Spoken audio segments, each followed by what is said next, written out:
Hello! நான் உங்க பாட்டுக்காரன். எல்லாரும் எப்படி இருக்கீங்க? நல்லா இருப்பீங்கன்னு நம்புறேன். போன வாரம் பாட்காஸ்ட் பண்ண முடியல. ஆ எதனாலன்னு பார்த்தீங்கன்னா, நெறைய வேலைகள், வேலை பளுவின் காரணமா என்னால பண்ண முடியல. அது மட்டும் இல்ல நெறையா பேக் அண்ட் ஃபோர்த் ஒரு ஒரு சின்ன ட்ரிப் போயிட்டு வந்தேன். அண்ட் நெறைய விஷயங்கள் நடந்துட்டுருக்கனால என்னால கான்சன்ட்ரேட் பண்ண முடியல. என்ன பொறுத்தவரைக்கும் ஒரு விஷயத்த பண்ணோம்னா வந்து சரியா பண்ணணும். இல்லன்னா பண்ணக்கூடாது. அதனால அரிபரியா ஒரு ஹாஃப் பேக்டான ஒரு விஷயத்த பண்றதுல வந்து எனக்கு உடன்பாடு இல்ல. அதனால டைம் எடுத்து ஒரு பாட்காஸ்ட் பண்ணலாம் அப்படின்னு சொல்லிட்டு போன வாரம் பிரேக் விட்டேன். 2, 3 பேர் மெசேஜ் பண்ணியிருந்தீங்க. ரொம்ப சந்தோஷமா இருந்துச்சு ஆக்சுவலா. அ என் ஃபேமிலியிலேயே 2, 3 பேர் மெசேஜ் பண்ணியிருந்தாங்க. "என்னடா பாட்காஸ்ட்ட காணோம், லிங்க் வரல" அப்படின்னு சொல்லிட்டு. அதுதான் ரீசன். கொஞ்சம் வேலைப்பளுவின் காரணமா பண்ண முடியல. மன்னிக்கணும். உங்க வீட்டு பிள்ளையா நினைச்சு என்னைய மன்னிச்சிருங்க. இந்த வாரம் பாட்காஸ்ட் எத பத்தி பேசலாம் அப்படிங்கும்போது 2, 3 கெஸ்ட்ஸ் பேரு வச்சிருந்தேன். அவங்கள ரீச் பண்ண ட்ரை பண்ணேன். என்னால ரீச் பண்ண முடியல. சரி இந்த வாரம் நம்ம ஒரு சோலோ பாட்காஸ்ட் பேசிடலாம் அப்படின்னு முடிவு பண்ணியாச்சு. சரி சோலோ பாட்காஸ்ட்னா எத பத்தி பேசலாம் அப்படிங்கும்போது, இந்த இந்த டாபிக்க வந்து நான் ஒரு ப்ளாகா எழுதணும் அப்படின்னு சொல்லி எழுதி வச்சிருந்தேன். அன்ஃபார்ச்சுனேட்லி ப்ளாகாவும் எழுத முடியல. அதனால இத வந்து நம்ம பாட்காஸ்ட்டா பேசிடலாம் அப்படின்னு முடிவு பண்ணி ஒரு ஸ்டுடியோல வந்து உட்காந்து மைக் முன்னாடி பேசிட்டு இருக்கேன். இந்த பாட்காஸ்ட் எத பத்தி அப்படின்னு பார்த்தீங்கன்னா, பா. ரஞ்சித் அண்ட் சந்தோஷ் நாராயணன் இந்த காம்போவ பத்தி தான் இந்த பாட்காஸ்ட். இந்த காம்போவ பத்தி பேசுறதுக்கு முன்னாடி, இந்த பெயர்கள் எனக்கு பரிச்சயமான ஒரு நிகழ்வு. அத பத்தி நான் சொல்லணும்னு ஆசைப்படுறேன். இன்னைக்கு வரைக்கும் கண்ண மூடிட்டு அட்டகத்தியோட ஆடியோ லான்ச் டேட் கேட்டா, நான் யோசிக்காம டக்குனு சொல்லுவேன். Ninth John 2012. அது ஏன் அப்படி ஒரு டக்குன்னு சொல்லக்கூடிய அளவுக்கு எனக்கு மெமரபிளா மாறுச்சுன்னா, ஒரு காரணம். நான் ஃபர்ஸ்ட்டு யுவன அன்னைக்கு தான் மீட் பண்ணேன். நேர்ல சந்திச்சு, ஒரு 2, 3 வார்த்தைகள் பேசி, ஒரு பதட்டத்தில அவர் கூட ஒரு ஃபோட்டோ எடுத்துக்கிட்டது வந்து அந்த தேதியில தான். அதனாலேயே வந்து எனக்கு அந்த டேட் ரொம்ப ஸ்பெஷல். அது ஏன் அவ்ளோ ஸ்பெஷல்னா, ரொம்ப நாள் தவம் இருந்த ஒருத்தனுக்கு ஆ எக்ஸாகரேஷனா உங்களுக்கு தெரியலாம். பட் எனக்கு இது எக்ஸாகரேஷன் இல்ல. ரொம்ப நாள் தவம் இருந்த ஒரு ஞானிக்கு ஒரு கடவுள் வந்து தரிசனம் குடுக்குற மாரி தான் எனக்கு அது. எனக்கு ரொம்ப புடிச்ச மியூசிக் டைரக்டர். அவர்னால தான் எனக்கு சினிமா மேல இன்ட்ரெஸ்ட், சினிமா மேல ஒரு ஒரு ஈர்ப்பு, சினிமால இருக்கணும் அப்டின்ற ஒரு இது இருக்கிற ஒருத்தர நான் சந்திச்சனால, எனக்கு அந்த தேதி ரொம்பவே ஸ்பெஷல். ஆம் 9த் ஜான் ஆடியோ லான்ச்னா, எனக்கு ஒரு 4த் ஜான் சம்திங்ல என்னோட ஃப்ரெண்ட் ஒருத்தர் திங்க் மியூசிக்ல சந்தோஷ் குமார். அவர் வந்து ஃபோன் பண்ணிட்டு இப்படி சொல்றாரு, "உன்னால 9த் சென்னையில இருக்க முடியுமா? ஒரு ஆடியோ லான்ச் இருக்கு. யுவன் வராரு." அப்படின்னு சொன்னோனே, யுவன் வராரா? ஓகே நான் வந்துடுறேன்." அப்படின்னு சொல்லி நான் தென்காசியிலேருந்து பெட்டி படிக்கலாம் கேட்டுட்டு வந்தேன். ஸோ அந்த ஆடியோ லான்ச் தான் வந்து அட்டகத்தியோட ஆடியோ லான்ச். அட்டகத்தியில பார்த்தீங்கன்னா, ஃபர்ஸ்ட் சாங் வந்து அவங்க பெர்ஃபார்ம் பண்ணது "ஆசை ஒரு புல்வெளி." பெர்ஃபார்மன்ஸுக்கு முன்னாடி ஆடியோ லான்ச்ல ரிப்பீட்ல இந்த சாங் ஓடிக்கிட்டு இருந்துச்சு. அப்படி கேட்ட பாட்டு தான் "ஆசை ஒரு புல்வெளி." அந்த வாய்ஸ் கேட்டு ரொம்ப எனக்கு அந்த டைம்ல அது கொஞ்சம் ஃபெமிலியரான வாய்ஸா இருந்துச்சு. பட் யாருன்னு எனக்கு தெரியல. அப்ப தான் வந்து அதுக்கப்புறம் அவங்க ஸ்டேஜ்ல பெர்ஃபார்ம் பண்ணும்போது தான் பிரதீப் பெர்ஃபார்ம் பண்ணாரு. பிரதீப்ப வந்து அதுக்கு முன்னாடி நான் அ தர்புகா ஷோவோட யோதோகா பேண்ட், அப்புறம் வந்து லா பொங்கல்னு ஒரு ஆல்பம் பண்ணாங்க. ஸோ அதன் மூலமா எனக்கு பரிச்சயமான ஒருத்தர். அவரு ஃபிலிம்ல பாடுனது எனக்கு தெரிஞ்சு இதுதான் ஃபர்ஸ்ட்டு சாங்ன்னு நெனைக்கிறேன் பிரதீப்போடது. ஸோ "ஆசை ஒரு புல்வெளி" தான் வந்து என்னைய ஃபர்ஸ்ட் ஹிட் பண்ண ஒரு சாங். அந்த சாங்கும் சரி, அங்க அந்த ஆடியோ லான்ச்ல அவங்க டிஸ்ப்ளே பண்ண அந்த சாங்கோட விஷுவல்ஸும் சரி, ரொம்ப ப்ளீஸிங்கா இருந்துச்சு. ரொம்ப இதமா இருந்துச்சு. என்னன்னு சொல்றது, ரொம்ப வருடுற மாரி இருந்துச்சு. ஸோ, அதனாலேயே ஃபர்ஸ்ட்டு கேட்ட உடனே எனக்கு அந்த பாட்டு இம்மீடியட்டா புடிச்சிருச்சு. ஆல்சோ இவனும் வந்து ஆடியோ லான்ச்ல அந்த சாங் சொல்லியிருப்பாரு. சாங்ஸ் ரொம்ப நல்லா இருந்துச்சு அப்படின்னு சொல்லிட்டு. அதனாலேயே திரும்ப வீட்டுக்கு வந்த பிறகு அந்த ஆல்பம்ல இருக்க எல்லா சாங்கையும் ரிப்பீட்ல கேட்டேன். To be very very honest எனக்கு அட்டகத்தி அந்த டைம்ல ஆல்பம் அவ்வளோ பெரிய ஹிட். ஆடிப்போன ஆவணிலாம் வந்து அவ்வளோ பெரிய ஹிட்டு. அ எவ்ரி ஹார்ஸ்க்கு ஒன்ஸ் வந்து சன் மியூசிக்ல போட்டுட்டே இருப்பாங்க. அப்படியெல்லாம் இருந்தாலும் எனக்கு பா. ரஞ்சித் அப்படின்ற ஒரு இயக்குனரா எனக்கு அவர பயங்கரமா தெரிய ஆரம்பிச்சது வந்து மெட்ராஸ்ல தான். ஆனா அட்டகத்திலேயே பார்த்தீங்கன்னா, "ஆசை ஒரு புல்வெளி" எனக்கு ரொம்ப புடிச்சிருந்துச்சு. "வழி பார்த்திருந்தேன்" ரொம்ப புடிச்சிருந்துச்சு.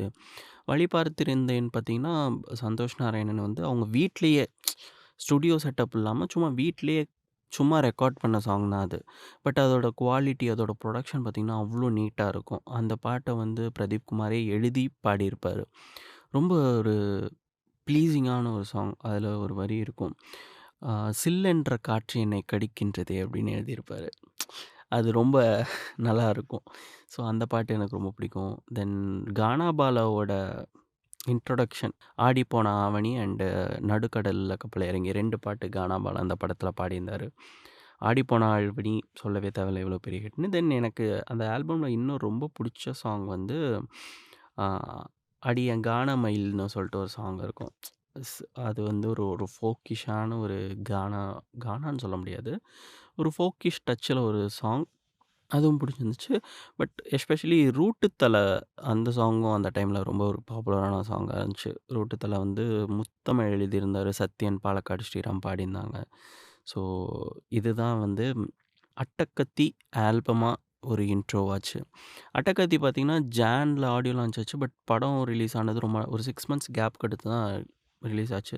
அண்ட் 6 மந்த்ஸ் கேப்க்கு அப்புறம் ஒரு பெரிய புரொடக்ஷன் கம்பெனி அத வாங்கி ரிலீஸ் பண்றப்போ, அவங்க பண்ண பப்ளிசிட்டி, அவங்க அந்த படத்துக்கு பண்ண புஷ், ஒரு நெறைய செலிபிரிட்டி, செட் ஆஃப் டைரக்டர்ஸ் அந்த படத்துக்கு வந்து அந்த படத்த பத்தி பேசி, ஒரு நல்ல ஒரு ரிசப்ஷன் இருந்துச்சு அந்த படத்துக்கு. என்ன பொறுத்தவரைக்கும் ரஞ்சித்துடைய பயங்கரமான ஒரு பொலிட்டிக்கல் ஃபிலிம்னா அது அட்டகத்தி தான். பயங்கரமான ஒரு இப்போ அவர் எடுக்கிற சினிமா, இப்போ அவர் பேசுற ஐடியாலஜிஸ் எல்லாமே வந்து ஸ்ட்ராங்கா இருந்தாலும், அந்த டைம்ல ஒரு ஃபர்ஸ்ட் பட டைரக்டருக்கு ஆஃப்கோர்ஸ் நெறைய ரெஸ்ட்ரிக்ஷன்ஸ் இருந்திருக்கும். இத பண்ணாதீங்க, அத பண்ணாதீங்க, அத வைக்காதீங்க, இத பண்ணாதீங்கன்னு இருப்பாங்க. பட் அதெல்லாம் தாண்டி அவர் பேச நெனச்ச அரசியல எனக்கு தெரிஞ்சு அவரு ஒரு 80% அந்த படத்துல பேசிட்டாரு. அந்த படத்துக்காக அவரு இந்த இந்த விஷயத்தெல்லாம் நம்ம பண்ணணும்னு நெனச்சிருந்தத எனக்கு தெரிஞ்சு அவரு ஃபுல்ஃபில்டாவே பண்ணிட்டாரு. ஸோ அட்டகத்தி முடியுது. அட்டகத்தி முடிஞ்ச பிறகு திடீர்னு ஒரு நாள் வந்து கார்த்தி மானிட்டர்ல தெரியிற மாரி ஒரு ஃபோட்டோ ரிலீஸ் பண்ணி, அடுத்த படம் ஸ்டார்ட் பண்றாங்க அப்படின்னு சொல்றாங்க. அடுத்த படம் ஸ்டார்ட் பண்றாங்கங்கும்போது, அந்த படத்தோட பேர் வந்து நெறைய பேர் சர்க்குலேட் ஆகுறது வந்து காளி. காளின்னு தான் வச்சிருக்காங்க அப்படின்னு சொல்லிட்டு ஒரு இது இருந்துச்சு. அதுதான் மெட்ராஸ். மெட்ராஸ் வந்து எனக்கு நல்லா ஞாபகம் இருக்கு. One of the few films நான் தியேட்டர்ல ரிப்பீட் வாட்ச் பண்ண படத்துல மெட்ராஸ் ஒண்ணு. மெட்ராஸும் விஷ்ணு விஷாலோட ஜீவாவும் ஒண்ணா ரிலீஸ் ஆச்சு. அந்த 2 படத்தையுமே நான் அந்த ரிலீஸ் வீக்ல வந்து 2 தடவ பார்த்தேன். அந்த மாரி ஒரு ஃப்ரெண்ட்ஸோட வேற வழி இல்லாம போக வேண்டிய சூழ்நிலை. ஆல்சோ எனக்கு புடிச்சிருந்துச்சு 2 படமுமே. அதனால 2 படம் பேக் டு பேக் ஆ 2 தடவ தியேட்டர்ல பார்த்தேன். ஸோ அந்த நியூஸ்லாம் வருது. ஸோ அ அட்டகத்தி ரிலீஸ் ஆகும்போது நான் தென்காசியில இருந்தேன். பட் மெட்ராஸ்க்கு வந்து பொழப்ப தேடி அ சென்னை வந்தாச்சு. ஸோ சென்னையில தான் வந்து ஆடியோ லான்ச் போயிருக்கேன். ஆடியோ லான்ச்ல வந்து அ ஆகாயம் தீப்பிடிச்சா பெர்ஃபார்ம் பண்ணாங்க. ஸோ பிரதீப், சந்தோஷ் 2 பேரும் சேர்ந்து. ஆ சிம்பிளா ஒரு உக்குலேலே வச்சு ப்ளே பண்றாங்க. அந்த சாங் அவ்ளோ புடிச்சிருச்சு. கேட்டு ஒரு தடவ தான் கேட்டேன். பயங்கரமா புடிச்சிருச்சு. ஆடியோ லான்ச் முடிஞ்ச உடனே நான் இன்னொரு அந்த பாட்ட இன்னொரு தடவ கேட்கணும் அப்படின்னு சொல்லிட்டு ஃப்ரெண்டோட ஃபோன்ல வாங்கி ஒரு தடவ கேட்குறேன். ஸோ அந்த மாதிரி ஒரு இம்பேக்ட் கிரியேட் பண்ண ஒரு பாட்டு. அதுக்கப்புறம் பார்த்தீங்கன்னா, ம அந்த அந்த ஆல்பம்ல எனக்கு ரொம்ப பிடிச்ச song Madras title song "Chennai வட சென்னை" சாங். அதில ஒரு வரி அந்த பாட்டு கேட்டாலே எனக்கு ரொம்ப புடிச்ச வரி. அதில வந்து "உழைக்கும் எனமே உலக ஜெயித்திடும் ஒரு நாள், விழித்து இருந்தால் திரும்ப வருமே அந்த திருநாள்" அப்படின்னு சொல்லிட்டு கபிலன் எழுதியிருப்பாரு. அந்த பாட்டு கேட்கும்போதெல்லாம் த்ரூ அவுட் த சாங் அமைதியா இருப்பேன். அந்த அந்த லைன் வரும்போது சேர்ந்து பாட ஆரம்பிச்சுருவேன். ஸோ அந்த மாதிரி ஒரு சாங் அது. ஆ கபிலன் எனக்கு தெரிஞ்சு அ ரெகுலரா சந்தோஷ் அண்ட் பாரஞ்சித் காம்போல ட்ராவல் ஆயிட்டுருக்கிற ஒரு லிரிசிஸ்ட் வந்து கபிலன். அண்ட் இப்போ உமாதேவி சேர்ந்திருக்காங்க. அண்ட் அந்த ஆல்பம்ல பார்த்தீங்கன்னா, அ நான் நீயா இருக்கட்டும், நான் நீ வந்து சக்தி ஸ்ரீகோபாலன் நொந்தியும் பாடியிருப்பாங்க. ஒரு ஒரு ப்ளசன்ட்டான மெலடி. அந்த சாங் கேட்டு வந்து அந்த சாங்க மட்டுமே ரிப்பீட்ல கேட்டு தூங்குன நாட்கள் இருக்கு. அ சென்னையில வந்து தனியா இருக்கும்போது, நான் ஒரு தனியார் ரூம்ல இருந்தேன். அப்படி இருக்கும்போது பயங்கரமா ஒரு என்ன சொல்ல ஒரு லோன்லினஸ் இருக்கும். அ ஒர்க் டைம்லலாம் சுத்தி ஆளுங்க இருப்பாங்க. ஒரு ஒரு என்னன்னு சொல்ல ஒரு ஒரு கலவரமா இருக்கும். பட் வீட்டுக்கு போனா ரொம்ப அமைதியா இருக்கும். நம்ம தனியா இருப்போம். ஸோ அந்த டைம்லலாம் பார்த்தீங்கன்னா, சென்னை வந்த புதுசுல என்னைய பயங்கர ஒரு மார்னிங் மோட்டிவேஷன் குடுக்குற சாங் வந்து "வணக்கம் சென்னையில ஹே காற்றில் ஏதோ புது வாசம்" தான். எவ்ரி மார்னிங் அந்த பாட்ட ஒரு 10 தடவ கேட்டுட்டு தான் நான் வீட்ட விட்டு வெளில போவேன். ஸோ அந்த மாரி இருந்துச்சு. பட் நைட்ல என்ன கம்ஃபோர்ட் பண்ண ஒரு சாங் வந்து "நான் நீ நாமாகவே". ஃபர்ஸ்ட்டு சாங் உமாதேவியோட ஃபர்ஸ்ட் சாங் அந்த பாட்டு. ஆஃப்கோர்ஸ் சக்திஸ்ரீ அவ்ளோ அழகா பாடியிருப்பாங்க. ரொம்ப ரம்மியமா இருக்கும் அந்த குரல் கேட்கறதுக்கு. அண்ட் ஆனா அந்த படத்தில பார்த்தீங்கன்னா, பயங்கர ஹிட்டான சாங் "நானியா" இருக்கட்டும், அ "ஆகாயம் தீப்பிடித்தாவா" இருக்கட்டும். பட் "காகித கப்பல் கடலில கவுந்துடுச்சா" வந்து அதோட ட்ரீட்மெண்ட்டா இருக்கட்டும், அதோட விஷுவலைசேஷனா இருக்கட்டும், அந்த டோன் இருக்குல்ல, அந்த சாங்கோட டோனே வந்து ரொம்ப அருமையா இருக்கும். இது எல்லாத்தையும் தாண்டி அந்த ஆல்பம்ல வந்து பார்த்தீங்கன்னா, "இறந்திட வான்னு" சொல்லிட்டு ஒரு சாங் வச்சிருப்பாங்க. அது ஒரு டெத் சாங்கு. அது ஒரு சாவு வீட்ல ஒரு பாடுற பாட்டு. அவ்ளோ உருக்கமா இருக்கும். கானா பாலா வாய்ஸ இதுக்கு முன்னாடி ஜாலியா கேட்டுருப்பாங்க. அ அட்டகத்தில. அண்டு மெட்ராஸ்லயுமே பார்த்தீங்கன்னா, காகித கப்பல் ரொம்ப ஃபங்கியா இருக்கும். பட் "இறந்திட வா நீ பிறந்தவை" வந்து ரொம்ப ஒரு உருக்கமா இருக்கும். என்னமோ நம்ம க்ளோஸ் சர்க்கிள்ல ஒருத்தர் தவறுனா நமக்கு என்ன ஒரு ஃபீலிங்கோ, என்ன ஒரு மைண்ட் ஸ்பேஸ்ல நம்ம இருப்போமோ, அத அப்படியே வரிகள்ல ட்ரான்ஸ்லேட் பண்ண மாதிரி இருக்கும். அண்ட் அது தவிர பார்த்தீங்கன்னா, அவங்க அதில வந்து காளி லவ் தீம் அண்ட் சுவர் தீம் வச்சிருப்பாங்க. சுவர் தீம் பத்தி உங்களுக்கு தெரியும். அந்த தீம பத்தி நம்ம சொல்லவே தேவையில்ல. அண்ட் காளி லவ் தீமுமே டன் ஐயோ! ஹம் பண்ண வேணாம். அந்த காளி தீம நான் படிச்சாலே கார்த்தி அந்த ஹவுசிங் போர்ட் லேன்ல நடந்து வர ஷாட் எனக்கு ஞாபகம் இருக்கு. அவ்வளோ ஆழமா பதிஞ்ச ஒரு ஷாட்டு. அவ்வளோ ஆழமா பதிஞ்ச ஒரு மியூசிக் அது. ஸோ இந்த 2 ஆல்பமும் ரிலீஸ் ஆகி நான் இதெல்லாம் கேட்டுட்ருக்கேன். அப்ப கூட இந்த காம்போ ஒரு என்னன்னு சொல்றது? இந்த காம்போ வந்து என்ன பயங்கரமா பயங்கரமா என்ன இம்பேக்ட் பண்ணுன்ற இது வந்து எனக்கு அந்த டைம்ல ஹானஸ்ட்டா இல்ல. அதுக்கப்புறம் கபாலி அனவுன்ஸ் பண்றாங்க. ரஜினிகாந்த் சார் வச்சு ஷூட் போறாங்க. படம் முடியுது. அ சர்ப்ரைசிங்லி நீங்க பார்த்தீங்கன்னா, அந்த கிராஃப் பார்த்தீங்கன்னா வந்து அ ரஜினியோட ரஜினிகாந்தோட படத்துலலாம் பார்த்தீங்கன்னா, மேக்ஸிமம் ரஹ்மான், தேவா, இளையராஜா இந்த மாரி ஆளுங்கலாம் இருந்துட்டு இருந்த டைம்ல, ரஞ்சித் காம்போ வந்தவுடனே, ரஞ்சித்துமே வந்து எந்த ஒரு காம்ப்ரமைஸும் இல்லாம அவரோட டீம் அவர் மாத்தவே இல்ல. சந்தோஷ் இருக்காரு. மெட்ராஸ் கேமரா பண்ண முரளி இருக்காரு. ஸ்கே எடிட்டர் மட்டும் மாறுறாங்க. பிரவீன் கேஎல் அந்த படம் எடிட் பண்றாரு. மெட்ராஸும் பிரவீன் கேஎல் தான் ஆஃப்கோர்ஸ். ஸோ எடிட் பண்றாங்க. அந்த டீம அப்படியே வச்சுட்டு கபாலின்னு ஒரு படம் பண்ணாரு. டீசர் வருது. பேங்கானா இருக்கு. நெருப்புடா அதில ஒரு டீசர்ல வச்சோனே அந்த சாங் வந்து பயங்கர ரீச் ஆகுது. இந்த ஆடியோ எப்போ ரிலீஸ் ஆகும்? அப்படின்ற ஒரு ஹைப்புக்கு அது கொண்டு போகுது. இன்னும் நல்லா ஞாபகம் இருக்கு. ஒரு தடவ வந்து அ இது வந்து சந்தோஷ் நாராயணன் சொன்ன ஒரு இன்ஃபர்மேஷன். ர ரஜினி சார்ட்ட கதை சொல்லி கதை ஓகே ஆன உடனே, ப்ரொடியூசர் ஓகே ஆயிடுச்சு. படம் பண்றோம்ன்னு கன்ஃபார்ம் ஆன உடனே, ரஞ்சித் ஃபோன் பண்ணி சந்தோஷ்ட்ட சொல்றாரு. மச்சி இந்த மாரி படம் ஓகே ஆயிடுச்சு. ம். ரஜினி சார் தான் பண்றோம். வி கிரியேஷன்ஸ் படம் அப்படின்னு சொன்னோனே, இவரு "செம்மடா! சூப்பர் மச்சி! யார்றா மியூசிக்?" அப்படின்ருக்காரு. இவரு சொல்லியிருக்காரு, "ஏய் நீ தான்டா மியூசிக்" அப்படின்னு சொன்னோனே, அவருக்கு செம்மையா சிரிச்சுட்டு, "ஏய் கலாய்க்காத மச்சான்" அப்படின்னு ஃபோன வச்சுட்டாராம். நம்பவே இல்லையாம். உடனே இவரு திரும்ப ஃபோன் பண்ணி, "நிஜமா நீ தான் என் மியூசிக்ன்னு" சொன்ன உடனே இவரு சொல்லியிருக்காரு, "ஐயோ! அ விளாடாத வேற யாரையாவது வச்சு பண்ணு" அப்படின்னு சொன்னப்போ, "இல்ல, இல்ல எனக்கு என் டீம் வேணும். எனக்கு நீ வேணும்" அப்படின்னு சொல்லி அவர கன்வின்ஸ் பண்ணி அந்த படம் பண்ண வச்சாராம் கபாலி. ஸோ இது வந்து ஒரு சின்ன ட்ரிவியா. ஸோ இந்த மாரி டீசர் ரிலீஸ் ஆகுது. நெருப்புடா பயங்கர ஹிட் ஆகுது. எல்லாரும் வந்து ஆடியோ லான்ச்சுக்கு வெயிட் பண்ணிட்டுருக்காங்க. But out of the blue சடனா ஆடியோ லான்ச் பண்ணிடுறாங்க. ஒரு சின்ன ஈவென்ட் வச்சுட்டு. நான் ஆல்பம் ரிலீஸ் ஆன உடனே ஒரு தடவ கேட்டுட்டேன். நான் அதுக்கப்புறம் அந்த ஆல்பம் கேட்கவே இல்ல. எனக்கு ஒரு பழக்கம் இருக்கு. ஒரு படத்த நான் தியேட்டர்ல பார்க்கறதுக்கு முன்னாடி அந்த ஆல்பம் ஃபர்ஸ்ட் கேட்பேன். வெள்ளிக்கிழமை படம் பார்க்க போறேன்னா, வெள்ளிக்கிழமை காலையிலேயே அந்த ஆல்பம கேட்டுட்டு, அப்படிதான் தியேட்டருக்கு நான் போறதுக்கான மூட நான் எனக்கே செட் பண்ணிப்பேன். அப்படி இருக்கும்போது வெள்ளிக்கிழமை படம் ரிலீஸ் ஆகுது. ஆம், என் ஃப்ரெண்ட்ஸ் எல்லாம் பார்த்துட்டாங்க. பார்த்துட்டு வந்ததும் நான் "உனக்கு பிடிக்கும் நீ பாரு" அப்படின்னு சொல்றாங்க. நான் வெயிட் பண்ணிட்டே இருக்கேன். தென் அந்த டைம்ல என் கூட ஒர்க் பண்ணிட்டு இருந்தான். பரத்ன்னு ஒரு பையன் ஒர்க் பண்ணிட்டு இருந்தான். ஸோ பரத் வந்து, "அண்ணா உங்களுக்கு இந்த ஆல்பம் ரொம்ப பிடிக்கும். நீங்க ஏன் கேட்கவே மாட்றீங்க? நீங்க கேளுங்க" அப்படின்னு சொல்லி எனக்கு மாயாநதிய ப்ளே பண்ணிட்டு, என் மூஞ்சியவே பார்த்துட்டு இருந்தான். அந்த ஃபர்ஸ்ட் டைம் கேட்கும்போது எனக்கு எந்த இம்பேக்டும் இல்ல. மாயாநதி செகண்ட் டைம் அதாவது அப்பதான் படம் அன்னைக்கு நைட்டு நான் பார்க்க போறேன். அதுக்கு முன்னாடி நான் கேட்குறேன். மைண்ட் ப்ளோன்னு தான் சொல்லணும். மாயாநதி கேட்டு வந்து, "இந்த பாட்டையா நம்ம இத்தன நாள் மிஸ் பண்ணிட்டோம்." அப்படின்னு இருக்கும்போது, "இது மேட்டரே இல்ல. உங்களுக்கு இன்னொரு நான் பாட்டு ப்ளே பண்றேன்." அப்படின்னு சொல்லிட்டு எனக்கு வானம் பார்த்தேன் ப்ளே பண்றான். எனக்கு ரொம்ப கில்ட்டி ஆயிடுச்சு. எவ்வளோ ஒரு நான் ஏன் இந்த 2 பாட்டையும் மிஸ் பண்ணிட்டேன்? அப்படிங்கும்போது, "அண்ணா இந்த 2 பாட்டு மட்டும் நீங்க லூப்ல கேளுங்க. இன்னைக்கு நைட் நம்ம படம் பார்க்க போலாம்." அப்படின்னு சொல்லி அந்த 2 பாட்டையும் நான் ரிப்பீட்ல ஃபுல் டே கேட்டுட்டுருக்கேன். நைட் நான் போய் படம் பார்க்குறேன். படம் பார்த்த உடனே எனக்கு ஆல்பமாவே அந்த படத்தோட சாங்ஸ் எல்லாமே ரொம்ப புடிச்சிருச்சு. அ உலகம் ஒருவனுக்கா இருக்கட்டும், வீரத்துறந்தாராவா இருக்கட்டும், அ நெருப்புடா ஆஃப்கோர்ஸ் அது முன்னாடியே பெரிய ஹிட் ஆயிடுச்சு. இந்த பாட்டெல்லாம் வந்து வேற ஒரு ட்ரீட்மெண்ட்டா இருக்கு. இது வந்து ரெகுலரான ஒரு ரஜினிகாந்த் படத்துல உள்ள சாங்ஸாவே எனக்கு தெரியல. இந்த ஆல்பம வந்து நீங்க யாருக்குனாலும் வச்சுக்கலாம். எந்த ஆக்டருக்குனாலும் வச்சுக்கலாம்.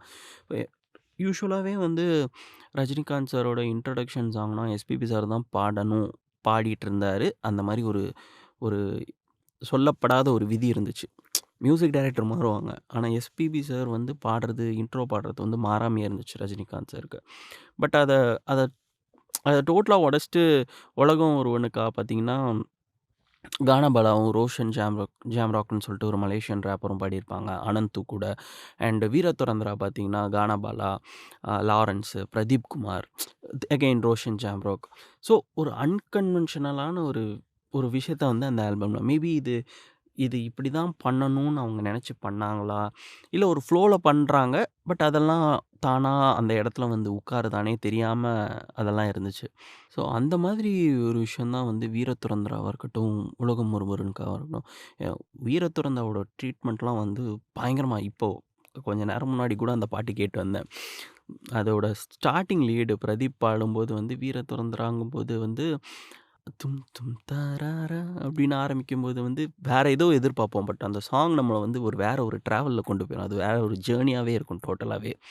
அப்படி ஒரு சாங். அது பிரதீப்பா அந்த அந்த லீட பாட வச்சது வந்து ரொம்ப ஒரு டிஃபரண்டான அட்டெம்ப்ட்ன்னு நான் நெனைக்கிறேன். அண்ட் மாயநதியா இருக்கட்டும். மாயநதி என்ன மாதிரியான சாங். அகெயின் உமாதேவி அந்த பாட்டு. அந்த சாங்கோட லிரிக்ஸும் பயங்கரமான லிரிக்ஸ். ஸோ அந்த வரிகள்லாம் வந்து ரொம்ப அழகா இருக்கும். எஸ்பெஷலி "ஒளி போக்கும் இருளே வாழ்வின் பொருளாகி வழி தீர்க்கும் வழியாய் வாஞ்சை தரவா."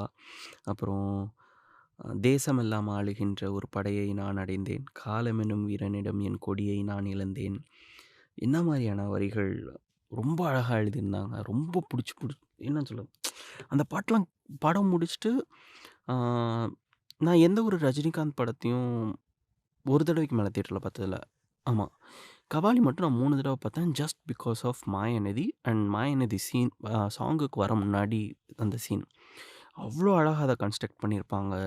ரஜினிகாந்தோட எக்ஸ்ப்ரஷனா இருக்கட்டும், அவர் பார்த்தோன்னே ராதிகா அப்படி அப்படியே கையெடுத்து கும்பிட்டு அவங்க எமோஷனலா அப்படி பிரேக் டவுன் ஆகுறதா இருக்கட்டும். என்னையே அறியாம நான் ஃபர்ஸ்ட் டைம் தியேட்டர்ல கண் கலங்குன மொமெண்ட்ஸ்ல வந்து அதுவும் ஒண்ணு.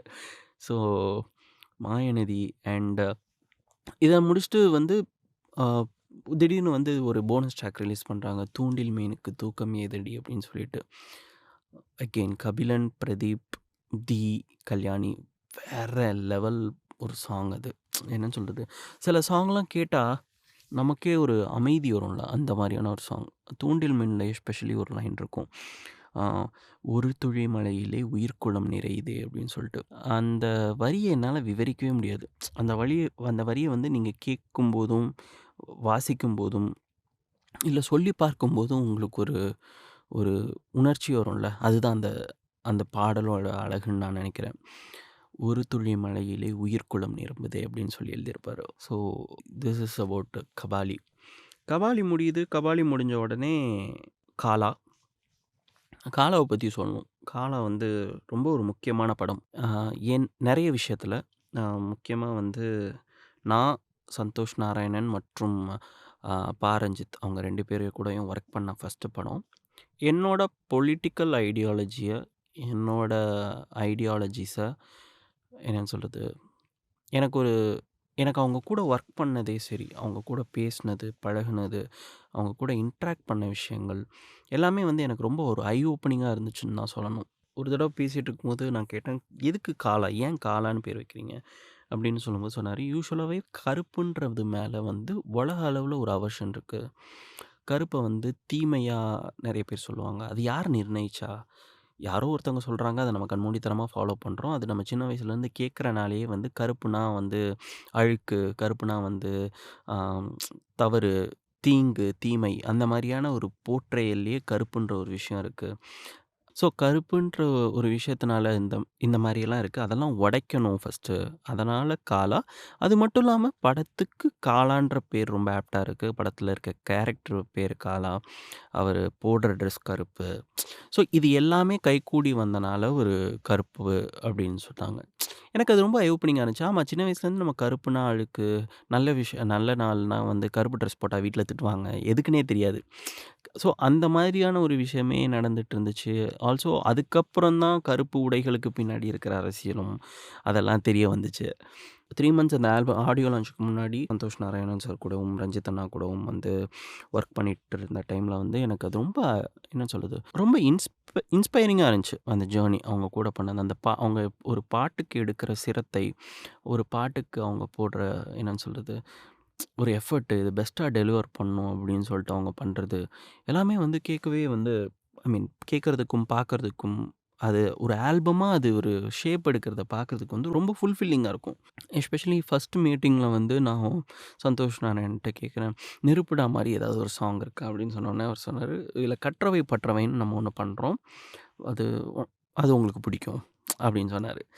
அப்போ வந்து எனக்கு கற்றவை பற்றவை ப்ளே பண்ணி காமிச்சாரு. அப்பவே வந்து அவுட்டு நானு. ஓகே இந்த ஆல்பம் வந்து நம்ம வேற லெவல்ல ஏதாவது பண்ணணும். ஏதாவது ப்ரொமோட் பண்ணணும். ஸோ அந்த மாரிலாம் நான் முடிவு பண்ணிட்டேன். தென் அதுக்கப்புறம் சொன்னாரு, மாயநதி மாரி ஏதாவது இருக்கா?" அப்படின்னு கேட்டோனே, எனக்கு கண்ணம்மா ப்ளே பண்ணி காமிச்சாரு. கண்ணம்மா ப்ளே பண்ணி காமிச்சோனே, அப்பா! ஒரு மழை பெஞ்சு ஓஞ்ச மாரி ஒரு சாங்கு. ஒரு மழை பெய்யும்போது என்னன்னு சொல்றது, மழைய நேசிக்கிற ஒருத்தங்களால ஒரு அமைதி உணர முடியும். மழை பெய்யும்போது நம்ம வீட்டுக்குள்ள இருக்கோம். இல்ல ஏதாவது பண்ணிட்டு இருக்கும்போது ஒரு மனசுல ஒரு அமைதி இருக்கும். எனக்கு அந்த அமைதி அந்த பாட்டு குடுத்துச்சு. எஸ்பெஷலி பிரதீப் பாடியிருப்பாரு. பிரதீப், தி அண்ட் அனந்து அப்படி ஒரு சாங்கு. ஆ "மீட்டாத வீணை தருகின்ற ராகம் கேட்காது பூங்காந்தலே" அப்படின்னு சொல்லிட்டு, ஆல்சோ "ஊட்டாத தாயின் கணக்கின்ற பால் போல் என் காதல் கிடைக்கின்றதே" அப்படின்னு உமாதேவி எழுதியிருப்பாங்க. அவ்வளோ அழகா இருக்கும். அவ்வளோ அழகான ஒரு பாட்டு.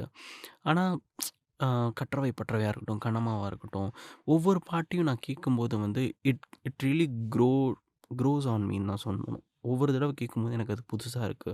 அந்த 2 மந்த்ஸ் பீரியட்ல நான் அந்த ஆல்பம்ம தவிர வேற எதையுமே கேட்கல.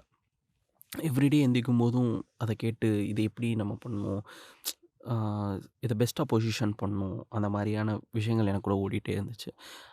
காலா ஆல்பம்ல 9 சாங்ஸ் இருக்கு. எனக்கு தெரிஞ்சு ஆமா. கன்ஃபார்மா வந்து காலால தான் வந்து இதுவரைக்கும் ரஞ்சித் அண்ட் சந்தோஷ் நாராயணன் நிறைய பாடல்கள் வச்சிருந்தாங்க. "சம வெயிட்டு", "சம வெயிட் அகெயின்" அந்த பாட்டுமா இருக்கட்டும். "சம வெயிட்" மாரி ஒரு பாட்டு வந்து ஆ அதான் அது ஒரு இன்ட்ரோ சாங். அகெயின் இதில எஸ்பிபி இல்ல இந்த படத்தில.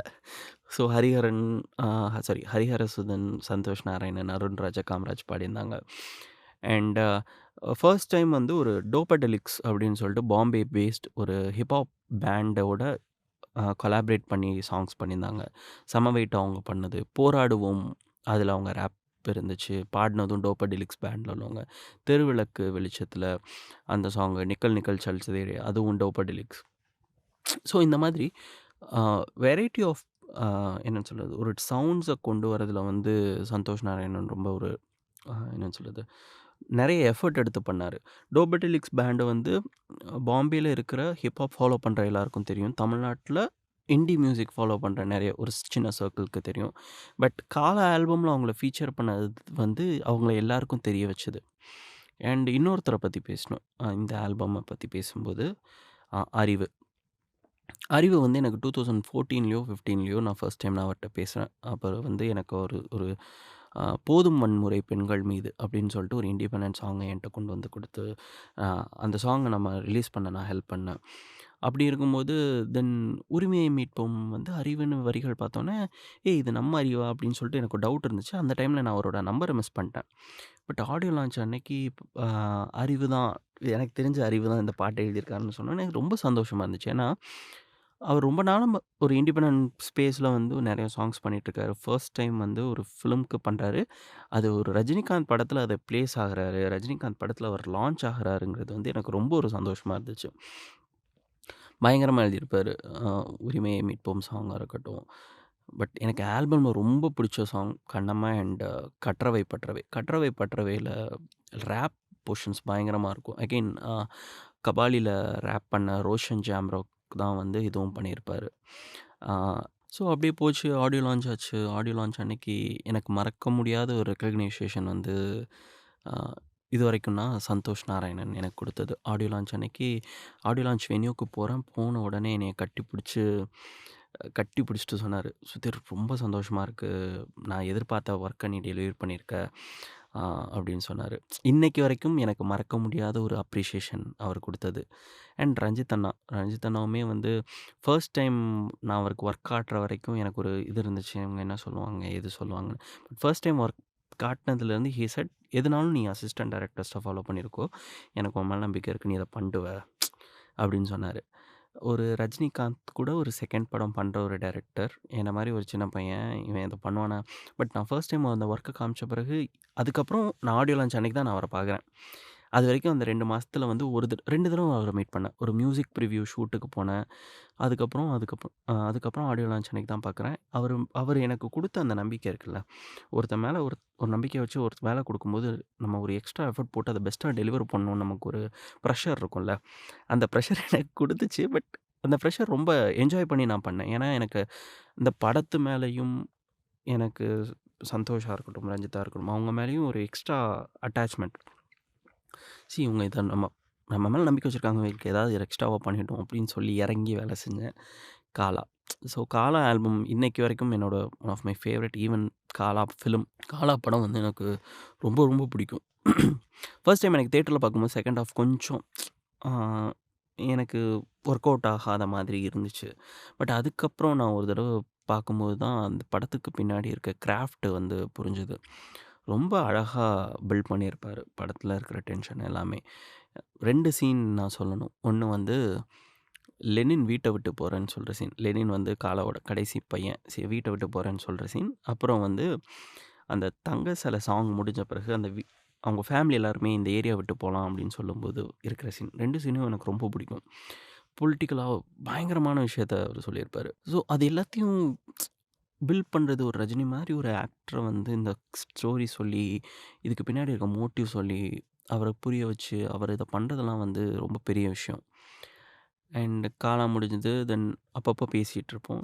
தென் அதுக்கப்புறம் இந்த காம்போ எப்போ வரும், எப்போ வரும் அப்படின்னு வெயிட் பண்ணிட்டே இருக்கும்போது வந்து, கடைசி அப்ப சார்பட்டா. சார்பட்டால வந்து சார்பட்டா எப்படிப்பட்ட ரிவ்யூஸ் வந்துட்டுருக்குன்னு உங்களுக்கு தெரியும். நெறைய பேர் படம் பார்த்துருப்பீங்க. படத்துல சர்ப்ரைசிங்லி ஒரே ஒரு சாங் தான். வம்புல தும்புல மட்டும் தான் ஒரு சாங்கு. தென் இன்னொரு சாங் நீயே ஒளி வந்து ஷான் வென்சல் டே பால் பண்ண ஒரு சாங்கு. அத வந்து ஃபீச்சர் பண்ணியிருந்தாங்க. ஒரு 3 மணி நேர படம். அந்த 3 மணி நேர படத்துல 2டே 2 சாங்க வச்சுட்டு பண்றது வந்து என்ன மாதிரியான ஒரு ஸ்கிரிப்ட் மேல உங்களுக்கு ஒரு கான்ஃபிடன்ஸ். ஒரு ஒரு மியூசிக் டைரக்டரா படம் பார்க்கும்போது, நம்ம இந்த இடத்துல ஒரு சாங்க வச்சு பயங்கரமா ஸ்கோர் பண்ணலான்னு நெனைக்காம, இந்த படத்துக்கு இது போதும். இதுக்கு மேல நம்ம பேக்கிரவுண்ட் ஸ்கோர்ல ஒர்க் பண்ணிக்கலாம். இல்ல இந்த படத்துக்கு தேவையான இசை இதுல இருக்கு அப்படின்னு முடிவு பண்றதெல்லாம் வந்து ஒரு தனி கட்ஸ் வேணும்னு தான் சொல்லணும். வம்புல தும்புல கூட பார்த்தீங்கன்னா, அதோட பிளேஸ்மெண்ட்டா இருக்கட்டும், ரொம்ப நேச்சுரலா இருக்கும். அந்த செலிப்ரேஷனே ரொம்ப ஒரு ஆர்கானிக்கா இருக்கும். நீயே ஒலியோட பிளேஸ்மெண்ட்டும் ரொம்ப ஆர்கானிக்கா இருக்கும். அங்க உங்களுக்கு ஒரு சாங் வேணும். அந்த ஒரு பம்ப் பண்றதுக்கு ஒரு சாங் வேணும்னு சொல்லிட்டு அத வச்சிருப்பாங்க. ஸோ ஒரு டைரக்டருக்கும், ஒரு மியூசிக் டைரக்டருக்கும் இருக்கிற அண்டர்ஸ்டாண்டிங் அப்படி ஒரு அண்டர்ஸ்டாண்டிங்கா தான் இருக்கணும். ஆ இப்போ காலால 9 சாங்ஸ் இருக்கு. 9 சாங்ஸ்ல ஆல்மோஸ்ட் எல்லா சாங்கையுமே பிளேஸ் பண்ணியிருப்பாங்க. எந்த சாங்குமே கட் பண்ணி தூக்கில, எடிட்ல தூக்கல அந்த மாரி இருக்கும். அந்த மாரி இருக்கும்போது, ஒரு 3 மணி நேர படத்துக்கு 2டே 2 சாங் போதும். மத்தது படத்தோட கன்டென்ட் பேசுன்ற கான்ஃபிடன்ஸ் இருக்குல்ல. ஒரு டைரக்டர் அண்ட் மியூசிக் டைரக்டரோட கலெக்டிவ் கால் தான் அது. ஆ ரஞ்சித் அண்ணா ஒரு இன்டர்வியூல சொல்லியிருந்தாரு. இதுவரைக்கும் அவரு படத்துல வெளிவந்த பாடல்கள் எல்லா பாடல்களுமே அவருக்கு ரொம்ப புடிச்சு, ரொம்ப என்ஜாய் பண்ணி, இது மக்களுக்கும் பிடிக்கும் அப்படின்ற கான்ஃபிடன்ஸ்ல ரிலீஸ் பண்ணது தான். எந்த சாங்கையுமே வந்து நான் அரைமனதா வெளியில விட்டதே கிடையாது அப்படின்னு சொல்லியிருந்தாரு. அதனால தான் வந்து இந்த காம்போவ பத்தி நான் பேசணும்னு நெனைக்கிறேன். ஏன்னா, நம்ம எல்லாருக்குமே ஒரு விஷயம் இருக்கும். நமக்கு ஒரு பெரிய ஒரு கேன்வாஸ் கிடைக்குதுன்னா, அந்த கேன்வாஸ்ல நம்ம பெஸ்ட்டா குடுத்துறணும். எக்ஸ்ட்ரா எஃபோர்ட்டா போட்டு எக்ஸ்ட்ராவா பண்ணி பெஸ்ட்டா பண்ணணும்னு தான் நெனைப்பாங்க. ஆனா, ஒரு ஆர்ட்டுக்கு ஒரு ஆர்ட் ஃபார்முக்கு என்ன வேணும்? இதுக்கு மேல இத பண்ணா ஓவர் டூவா இருக்குமா? இத பண்ணா தப்பா இருக்குமா? இல்ல இது கரெக்ட்டான விஷயத்த நம்ம கரெக்ட்டான சைஸ்ல நம்ம பண்ணியிருக்கோம். இது போதும்னு நெனைக்கிற ஒரு சாட்டிஸ்ஃபேக்ஷன் எப்போ வரும்னா, நீங்க உங்களோட இமேஜ பார்க்காம ஆர்ட்டுக்கு என்ன தேவையோ, ஆர்ட்டுக்கு இந்த ஆர்ட்டுக்கு இது கரெக்ட்டா இருக்கும்னு நீங்க நினைக்கும்போது தான் அது வரும். அது வந்து ஒரு செல்ஃப்லெஸ்னஸ தாண்டி இருக்கும்போது தான் அத உங்களால பண்ண முடியும்னு நெனைக்கிறேன். அண்ட் இந்த காம்போ வந்து 5 படங்கள் பண்ணியிருக்காங்க. அட்டகத்தி, மெட்ராஸ், காலா, கபாலி அண்ட் இப்ப சார்பட்டா. இந்த ஆல்பமோட சவுண்டிங்லாம் பாருங்க. Variety of sounds. ஃபோக் இருக்கும், கானா இருக்கும், அ மெலடி இருக்கும், ராப் இருக்கும், ஹிப்ஹாப் இருக்கும். ஹிப்ஹாப் வந்து எனக்கு அவங்க கூட பேசிட்டு இருக்கும்போது தான் எனக்கு கென்ட்ரிக் லாமர்ன்ற ஒரு ஆர்டிஸ்ட் இருக்காருன்னு எனக்கு தெரியும். ஜென்யூனா.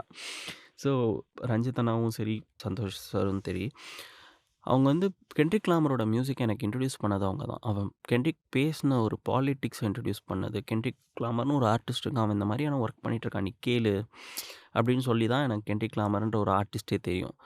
ஸோ அவங்க எனக்கு ஓப்பன் பண்ணி விட்ட ஒரு என்ன சொல்ல ஒரு ஒரு ஒரு ஸ்பேஸ் வந்து எனக்கு அது ரொம்ப பெரிய ஸ்பேஸ். எனக்கு மியூசிக்கலாவும் சரி, எனக்கு நெறைய கத்துக்கிறதுக்கான ஸ்கோப்பும் இருந்துச்சு அதுல. ஸோ அவ்வளோதான். இது பேசணும்னு தோணுச்சு. ஆக்சுவலா எழுதணும்னு தோணுச்சு. எழுத முடியல. ஸோ பேசணும்னு தோணுச்சு. பேசிட்டேன். இந்த காம்போ எனக்கு ரொம்ப one of my favourite combo. எப்படி எனக்கு செல்வா, யுவன், ம் அ வசந்த், தேவா இந்த மாரி காம்போஸ்லாம் பிடிக்குமோ, அந்த மாரி இந்த காம்போவும் one of my favourite combo. So நீங்க சொல்லுங்க. உங்களுக்கு இவங்க காம்போல புடிச்ச சாங் எதுன்னு எனக்கு மெசேஜ் பண்ணுங்க. அடுத்து பேக் டு பேக் பாட்காஸ்ட் ரெகுலரா பண்ணுவேன்னு நம்புறேன். அதுக்கு உங்களோட சப்போர்ட்டும் தேவை. So thank you so much. இதுவரைக்கும் நீங்க கேட்டிருக்கீங்கன்னா, உங்களுக்கு பொறுமை ரொம்ப அதிகம். ஏன்னா, இது ரொம்ப நான் இழுத்து இழுத்து பேசியிருக்கேன்னு நெனைக்கிறேன். பட் ரொம்ப கேண்டிடா பண்ணணும்னு நெனச்சேன். எந்த ஒரு ஸ்கிரிப்டும் கிடையாது. எந்த ஒரு பேப்பரும் கிடையாது. ஜஸ்ட் ஒரு ஃப்ளோல போவோம். ஃப்ரம் த பெர்சனல் எக்ஸ்பீரியன்ஸ்ன்றனால இதுக்கு முன்னாடியும் எதுக்குமே பெருசா எஃபோர்ட் போட்டதில்ல. பட் அட்லீஸ்ட் நான் நோட் பண்ணியாவது வச்சுப்பேன். இந்த சாங் பத்தி பேசணும்னு. பட் இது வந்து ஒரு ஃப்ளோல போயாச்சு. சீக்கிரம் இன்னொரு பாட்காஸ்ட்ல நான் உங்கள சந்திக்கிறேன். அதுவரைக்கும் பத்திரமா இருங்க. வேக்சின் போடாதவங்க வேக்சின் போட்டுக்கோங்க. கூடிய சீக்கிரம் சந்திப்போம். அதுவரைக்கும் உங்களிடமிருந்து விடைபெறுவது உங்கள் பாட்டுக்காரன். Thank you.